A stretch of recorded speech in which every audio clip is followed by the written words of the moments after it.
big fellow, WSims6, about youth violence and economic well-being. And one of the things, Mr. Greenlee, that we wanted to sort of follow up was this whole idea of economic self-help that you introduced before we had our first commercial break. Let's talk about that. Well, think about this. How can we talk about giving people jobs, and especially if you look in the inner city where there's all these issues of crime, but even in their own community, there's not even an opportunity to get a job. You take one felon, you destroy his life for the rest of his life, and at the same time, even me as being a black man doesn't own enough in my own community to employ him. We got to deal with this. You know, we got to get back to wanting to buy our own, our own community. Not saying we're supposed to own everything in our community, but shouldn't we own at least majority of whatever in our community? Why should we ever have to go over here to buy from this person, that person? Well, let me say the prime example of it. We own all the beauty shops and the barber shops, but we buy hair. All right. I don't have to say anymore. Okay. It doesn't even make sense for us to have all of this and we buy hair from another person who has no interest in putting that money in the same community which we own all the beauty shops and the barber shops.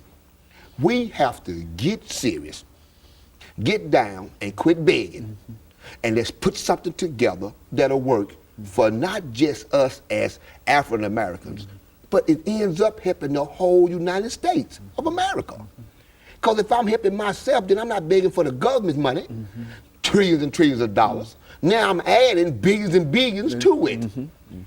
That's I mean, how hard could that be for a man to see?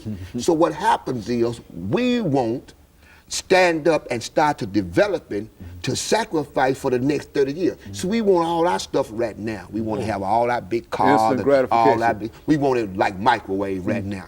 But we have to stop and realize now, let's put our resources back for our future. Let's quit spending all of our monies, and I'm talking about not having no savings in the next 5 or 10 years anyway. Why don't we cut back? Start back to buying our community back. You know, we ain't trying to say we're trying to kick nobody out of the community, but we're saying is, don't our kids need jobs too? Don't we need a job?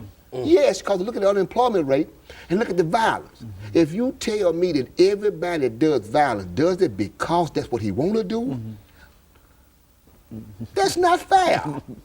Some men have to, you've caught people in stores now stealing Pampers and stuff for the kids. Now, you're not a thief if you go in there stealing some Pampers to put on your kids' clothes. Now, come on, that's not a thief. That's a man who's in desperate need, or a woman in desperate need of something that has to be done, and they don't have the resources nor the money to do it. That's where we at. Mr. Sims, what would you say in reference to some of this? Man, just add on to what Lonnie's saying. I think it parallels kind of what goes on in the world as a whole. So you got all the self-help books and all that, and right now you got the holistic medicine. I like what we talking about because it's a holistic approach to fixing the problem. Even though, you know, we're not really we don't like to fix problems overall. Doctors don't really fix it. They just help you kind of, you know, help you patch it up, make you feel better about it. But I think we need to actually fix them. We start fixing something, we'll have a problem in the end. And it's a long, slow process, but we need a holistic approach. We need to do the stuff that's gonna hurt, as well as the stuff that's gonna help, the stuff you don't like, as well as the stuff you do like. It all kind of go together. And that's where we're missing the kids at. We're missing the kids because nobody's giving them anything real. Nobody they don't tell us nothing real. They tell us, it's like school. They teach us stuff. Who gonna have you don't use Shakespeare in real life unless you go on to do something else. They don't teach us how to live.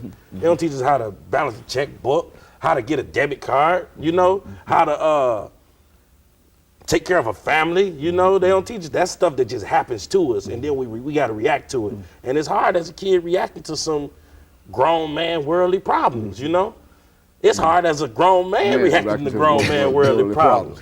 You know, you know, one of the things, and of course, we have a guest who's going to come with us sometime soon, dealing with one of many of these problems, And one of the things, and I'm not sure about how this is going to sound, but one of the things that has been suggested in terms of just one word that would cover the whole thing, that would solve the whole problem, the word is LOVE. Ooh.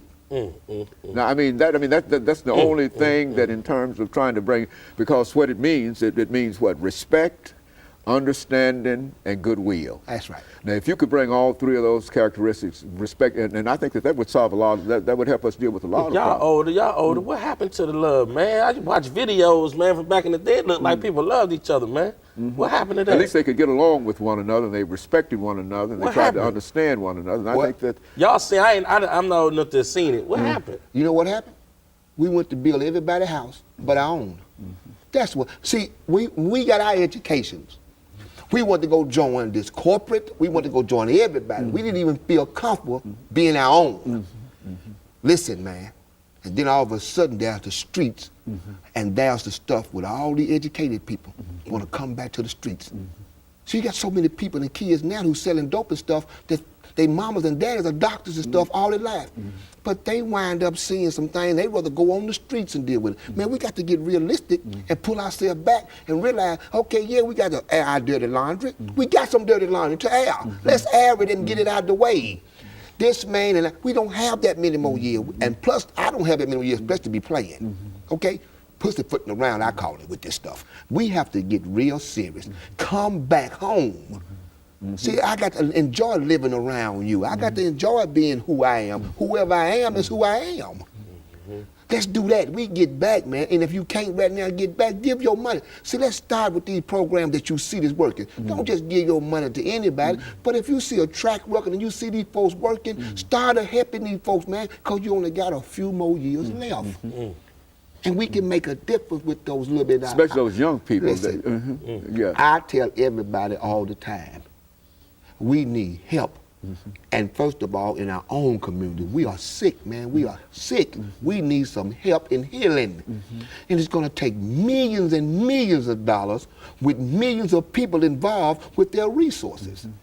And if not, we're going to keep on talking the same talk 15, 20, 30, 40, 100, 150, 200 years from now. We'll never come to a solution. We'll always be crying about a problem. Why? Because once that money gets down to a certain spot, it stops. And it leaves all those that are under that spot destitute. Just like they was in the beginning.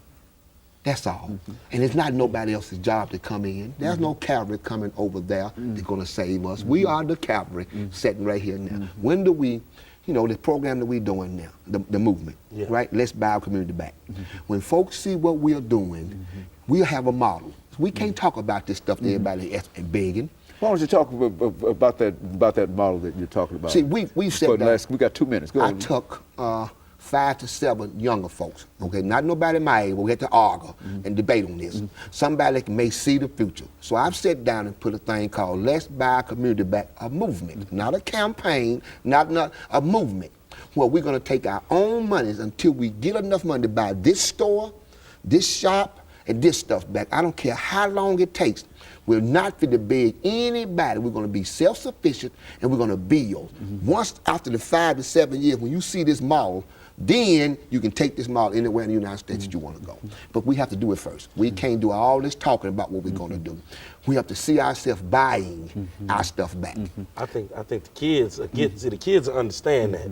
It's kind of, even if you look at the whole hip hop, we understand that from, you got, in a weird way, these companies that went out and built their own businesses, then they went to the big labels and did business with them. Not just, I'm coming to you and I want you to put all your resources behind me. You put up all the risk. I just get to reap the benefits. It's like, no, we already put the risk up. We want to just take it to a bigger place, and we can combine what we have and what y'all have.